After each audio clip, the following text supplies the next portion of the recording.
আল্লাহ নবী বলেন, আমি মনে মনে ভেবেছি হয়তো ইকামত শেষ হলে পরে জিব্রাইল নিজেই ইমামতি করব। ইকামত শেষ হলে পরে নবী জিজ্ঞেস করেন, ভাই জিব্রাইল, ইকামত তো শেষ হয়ে গেল, ইমাম কোথায়? ইমাম কে হবে? ইমামের জায়গা তো এখনো খালি। সাথে সাথে জিব্রাইল আমার আপনার নবীর হাত মোবারক আস্তে করে আদবের সাথে দইরা মুস্কি হাসি দিয়া নবীকে ইমামের জায়গায় দাঁড় করায় কই, নবী গো, এত বড় জামাতের ইমামতি আল্লাহ পাক শুধু আপনাকেই দান করেছে। মুসলমানের আওয়াজে কও না সুবহানাল্লাহ, আরো জোরে সুবহানাল্লাহ।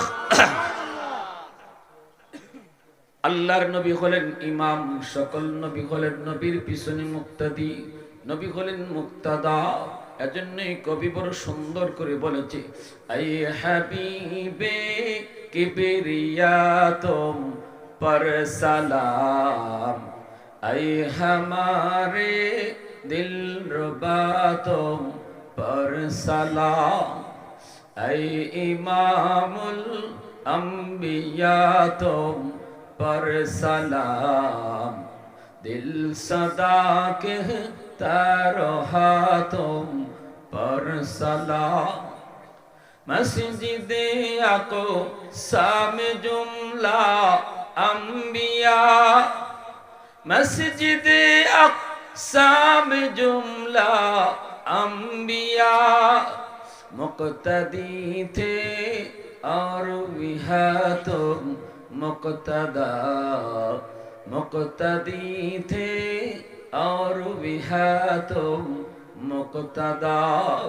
ऐ हबीबे किबरिया तुम पर सलाम, दिल सदा कहता रहा तुम पर सलाम। आवाज दिया बोली अल्लाहु আকবার। এত বড় ঐতিহাসিক সফর আল্লাহ কেন করাইলেন? নবী এই মেরাজের সফরে নবী আমাদের জন্য কি নিয়ে আসলেন, কেমনে আনলেন? কার কার শুনবার ইচ্ছা আছে একটু হাত উঠে আল্লাহরে দেখান। আল্লাহ তুমি কবুল করো, সবাই বলি আমিন, আরো জোরে বলি আমিন। নবীজি ইমাম হলেন, আল্লাহর নবী ইমামতিতে সকল নবীরা নামাজ আদায় করলেন। এরপরে নবীজি সফর শেষ। এখানে একটা কথা বইলা যাই, নবীজি মেরাজের সফরের পরে যখন নবী মক্কায় এই ঘোষণা দিয়া দিলেন, অল্প সময়ের ভিতরে আল্লাহ পাক আমার আপনার নবীরে এত বড় ঐতিহাসিক সফর করাইলেন। অল্প সময়ের ভিতরে, রাতের অল্প সময়ের ভিতরে।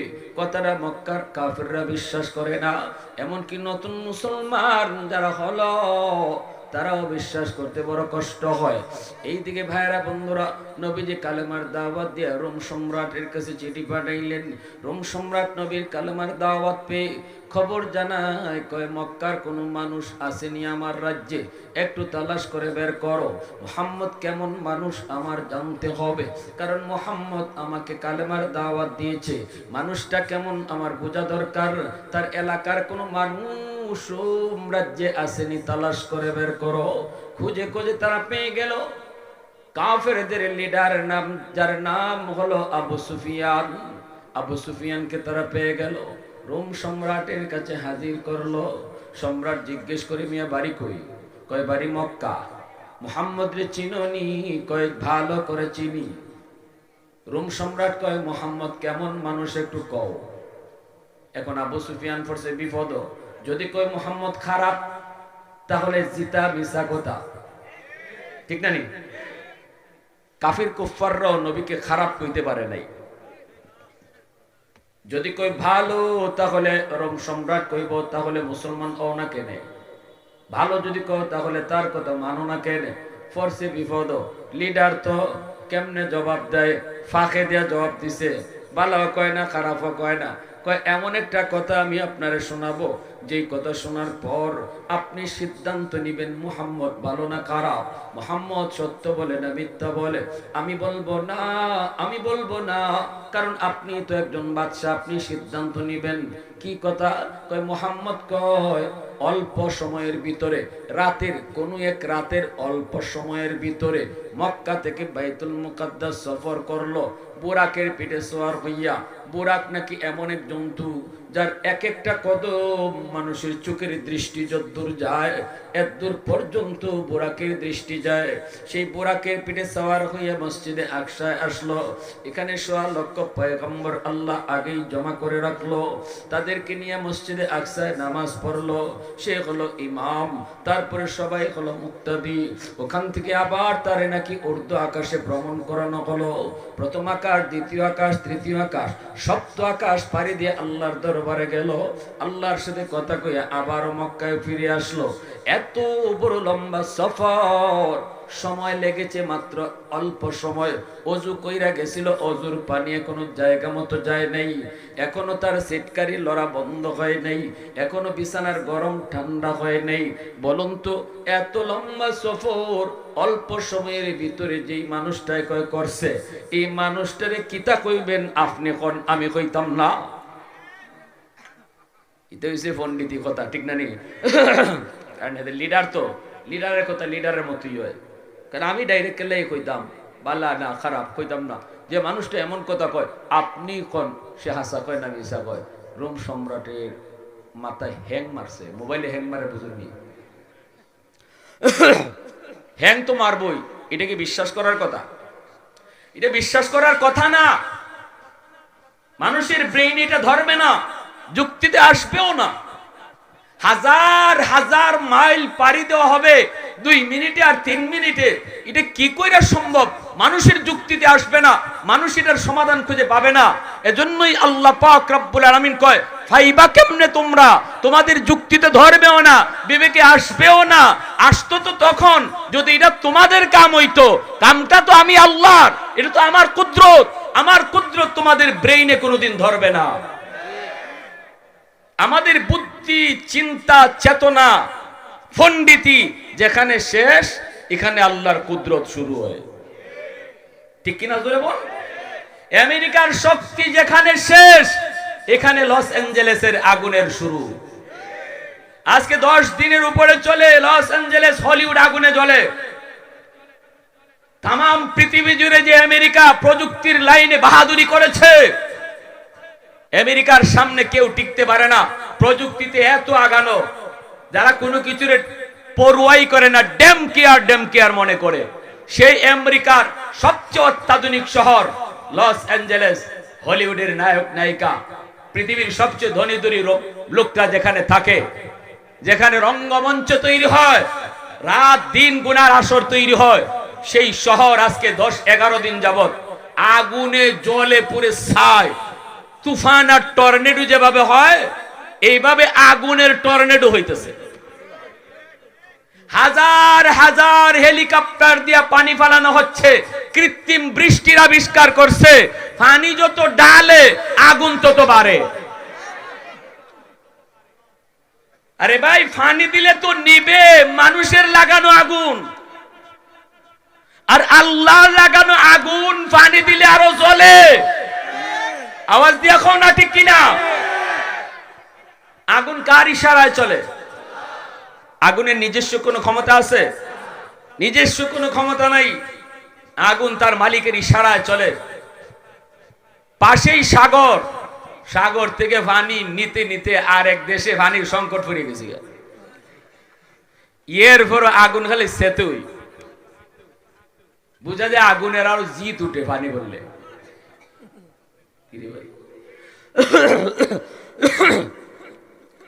বিভিন্ন দেশ যে সহযোগিতা করতেছে, কোনো লাভ নাই।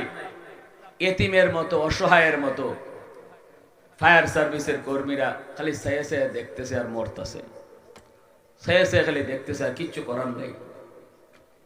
আমরা আনন্দ উল্লাস করি না, আমরা সবক নেই যে বেশি কিচ্ছুই বালা না, অহংকার আল্লাহ বরদাস্ত করে না। ঠিক কিনা? অহংকার মানুষের সাজে না, অহংকার পোশাক কার? আল্লাহর পোশাক। যার উপরে কেউ না কেউ আছে তার আবার অহংকার কে? ঠিক না? তুমি যত বড় পৃথিবীর বাদশাহী হও, তোমার উপরে কে? আল্লাহ। অহংকার সাজে না। চেয়ারম্যানের তো মানাই না। মেয়র সাহেব কি অহংকার করবো? এমন তো তাই নিরহংকার মানুষ, সাধারণ সাদা সিধা মানুষ, কিন্তু উনি অহংকার করবে কেমনে? ওনার উপরে এমপি আছে, ঠিক না? উনি এক জায়গায় ধরা, এমপি মন্ত্রীর কাছে ধরা, মন্ত্রী প্রাইম মিনিস্টারের কাছে ধরা, তো অহংকারটা কার সামনে? তুমি যত বড়ই হও, আমেরিকার প্রেসিডেন্টই হও, মনে রাখবা তোমার উপরে আল্লাহ আছে। আল্লাহ যে আছে এটা আল্লাহ দেখাই দিছে, ঠিক কিনা? জোর এখন আমেরিকা মনে করতো পৃথিবীতে অলি লড়াই, ওরার উপরে কেউ নাই। আল্লাহ না, আমি আছি, ঠিক না? জোরে খাও। আল্লাহ না না না না না, রং রং রং রং নাম্বারে ডায়াল করছো, আমি আল্লাহ আছি। নজরিল এই হালকা কিছু দেখাই দিছে। আল্লাহ যদি চায় পুরা অর্ধেক দুনিয়াই তো আগুন দিয়ে জ্বালাই দিতে পারে 2 দিনে, ঠিক না? ফিলিস্তিনের মানুষগুলা কিভাবে কষ্ট করেছে বাড়িঘর হারাইয়া, আল্লাহ একটু বুঝাইতেছে। লক্ষ লক্ষ লস অ্যাঞ্জেলেসের বাসিন্দারা আজকে রাস্তায়, আগুন নাই, কি নেই, কারেন্ট নাই, পানি নাই, খাবার নাই। ওই ফিলিস্তিনের শিশুরা যেভাবে ত্রাণের গাড়ির পিছনে দৌড়তো, কোটি কোটি টাকার মালিক আজকে ওইভাবে ত্রাণের গাড়ির পিছনে দৌড়তেছে।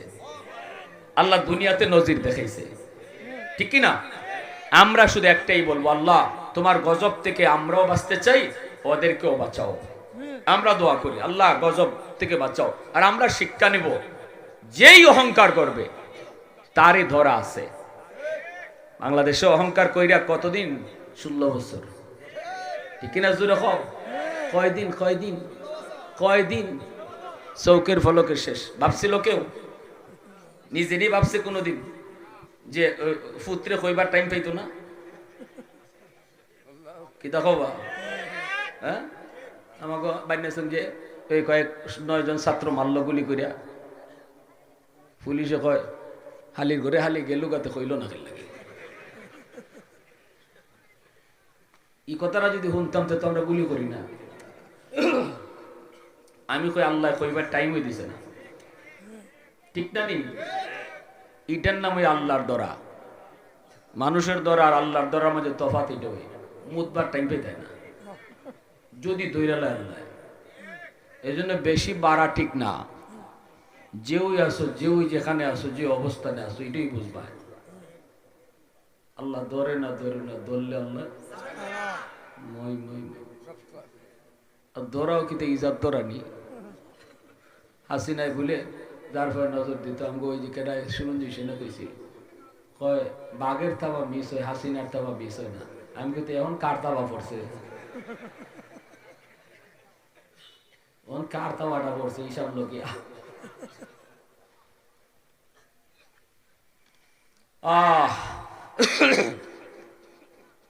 এখন আল্লাহ পাক রব্বুল আলামিন কিতাব সাদিস বুঝলাম না, কুয়াশায় দিয়ে আমার গলা বিতামাইছি।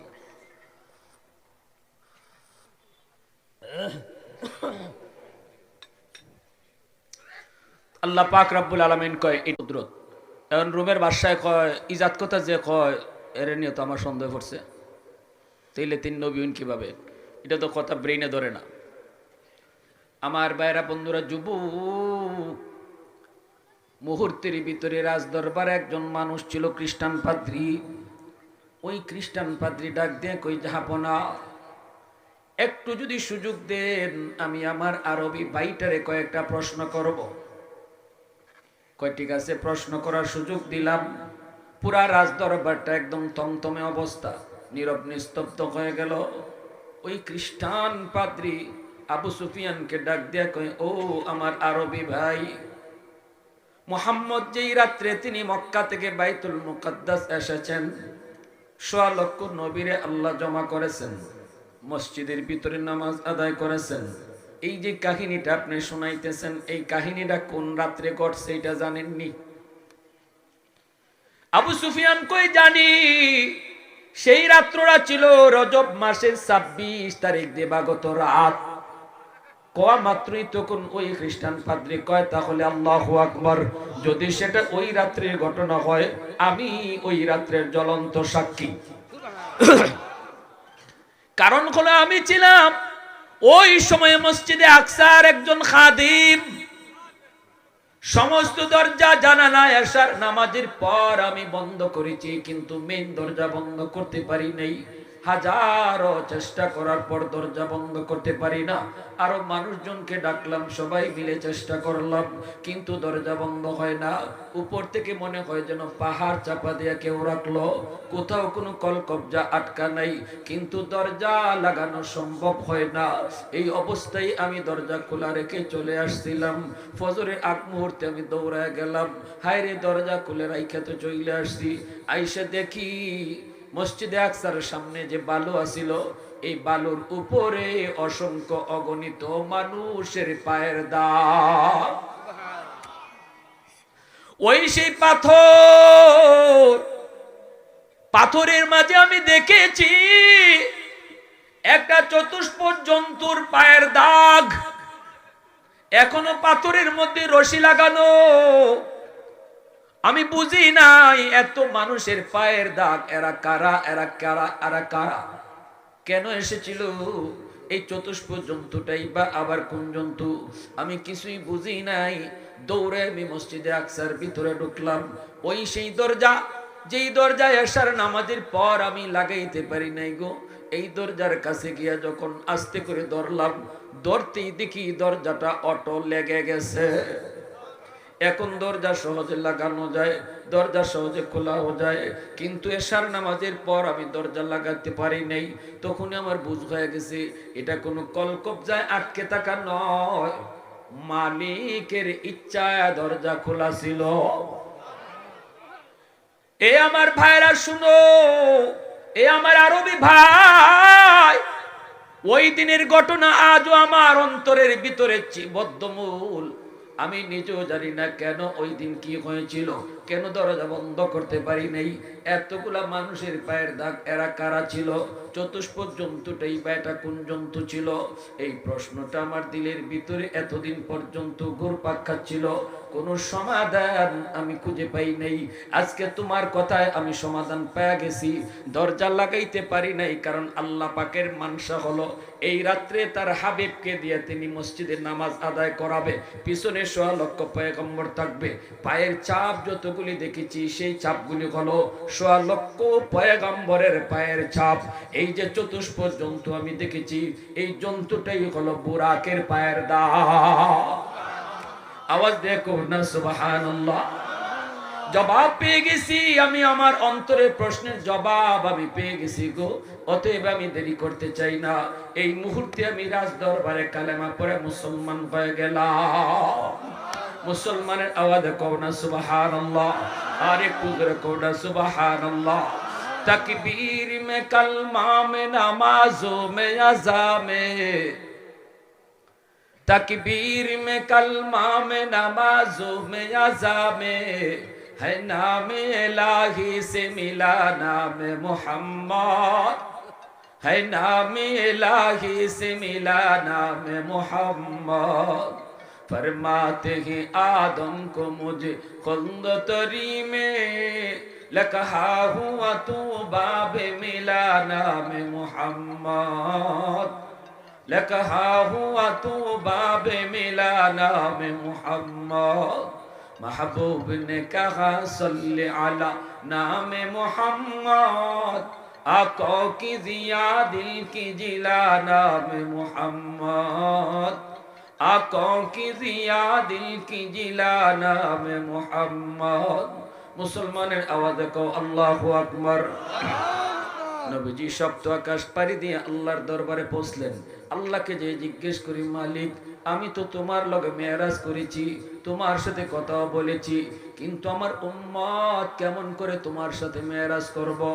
আল্লাহ কই দোস্ত জানি উম্মতের কথা তুমি এখানে এসে বলবে না, এজন্য উম্মতের জন্য মেরাজের ব্যবস্থা করেছি। নেও 50 ওয়াক্ত নামাজ, এই নামাজের মাধ্যমে তোমার উম্মত আমার লগে কথা কইব। নবীজি মহা খুশি। তাহলে বোঝা গেল নামাজ হলো আল্লাহর সাথে কথা কওয়া। মুসাল্লি ইউনাজি রাব্বা, নামাজি কার লগে কথা কয়? হয় নাই? আরো জোরে বলেন, কার লগে কথা কয়? মুসা নবী আল্লাহরে প্রশ্ন করে, রব্বি তুকাল্লিমু মাই হাল তুকাল্লিমু আহাদান গায়রি, আল্লাহ তুমি আমার লগে তোর পাহাড়ে কথা কও, আমি ছাড়া আর কারো লগে কথা কইবাইনি। আল্লাহ কই, মুসা তুমি যে কথা কও তোমার মাঝে আমার মাঝে পর্দা আছে, কিন্তু সায়াতি উম্মাতুন, অদূর ভবিষ্যতে একদল উম্মত জমিনে আসবে রে মুসা, যাদের সাথে আমি আল্লাহ কথা বলবো, অথচ মাঝখানে কোনো পর্দা থাকবে না। মুসা নবী কয়, মালিক এরা কোন উম্মত? আল্লাহ কয়, উম্মতে মুহাম্মদ, উম্মতে আহমদ, এরা হলো আমার বন্ধু মুহাম্মাদুর রাসূলুল্লাহর উম্মত। আল্লাহর নবী মুসা আল্লাহকে জিজ্ঞেস করে, মালিক আমি তো তোর পাহাড়ে এসে তোমার লগে কথা কই, কিন্তু উম্মতে মুহাম্মদ কোন ফারগে কথা কইব? আল্লাহ পাক কয়, মুসা এরা কোন তুর পাহাড় অথবা কোন পাহাড় পর্বতে যাইয়া আমার লগে কথা কইতো না, এরা নামাজে দাঁড়াইলেই আমার লগে কথা কইব। সুবহানাল্লাহ, জোরে কও। মুসা নবী কই, মালিক নামাজি তোমার লগে কথা কয়, কিন্তু তুমি কেমনে তার লগে কথা কইবা? আল্লাহ কই, যখনই কোরআন তেলাওয়াত করব তখন আমি কথা কইমু, এজন্য নামাজি আল্লাহর সাথে কথা কয়। মুসা নবী তিনি তো দাঁড়ায় আছেন রাস্তায়, নবী তো 50 ওয়াক্ত নামাজ নিয়ে চলে আসতেছে। এই দিকে আল্লাহ পাকের তো মন মানে না। আপনার কথা কইলে আপনি পিছনে যান, কন্টাক্ট পিছনে গিয়ে করেন। লা ইলাহা ইল্লাল্লাহ